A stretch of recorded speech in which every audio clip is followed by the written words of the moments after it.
Here's some of the stories trending this week at NASA. This is the greatest experience. It's just tremendous. On June 3, 1965, NASA astronaut Edward White became the first American to walk in space when he spent about 23 minutes outside the Gemini 4 spacecraft, maneuvering around with a handheld oxygen jet gun. That mission also was the first time the agency's famed Mission Control Center at the Johnson Space Center was used. NASA's celebration of the first U.S. spacewalk, also known as an extravehicular activity or EVA, included a documentary narrated by actor Jon Cryer and featuring NASA Administrator Charlie Bolden, Deputy Administrator Dava Newman, and others. The film, titled Suit Up, focused on the 5-decade history of spacewalks and the future of humans working on a tether in space. NASA's Associate Administrator for Science and astronaut John Grunsfeld was one of 4 people inducted into the U.S. Astronaut Hall of Fame during a recent ceremony at Kennedy Space Center's Visitor Complex. The other inductees are former astronauts Steve Lindsay, Kent Rominger, and Imre Seda. That brings the total number of Hall of Fame space explorers to 91. Data from NASA's Hubble Space Telescope show 2 of Pluto's moons, Nix and Hydra, are wobbling about unpredictably.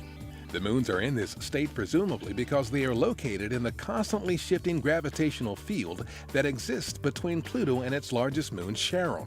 Scientists believe Pluto's other 2 moons, Kerberos and Styx, also are likely experiencing effects of that gravitational instability.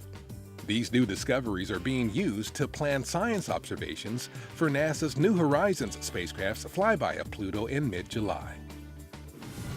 The 2015 Atlantic hurricane season began on June 1st, much like last year's ended. Quietly. No major hurricanes measuring Category 3 or above have made landfall in the U.S. for the past 9 years, and 2015 is also expected to be a quiet season. Resource imagery and data of past hurricanes is available online at NASA's Scientific Visualization Studio website. Just navigate to http://svs.gsfc.nasa.gov and search 2015 hurricane.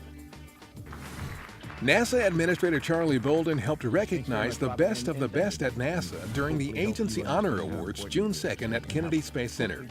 The annual awards highlight the distinguished contributions of the honorees and thank them for their valued service to NASA and its mission. NASA officials and representatives from the agency's commercial partners rang the closing bell of the New York Stock Exchange on June 4th. NASA's work with the companies is boosting the growth of the U.S. commercial space industry, providing greater access to low Earth orbit, and creating new jobs and markets. And that's what's up this week at NASA. For more on these and other stories, follow us on social media and visit www.nasa.gov/twan.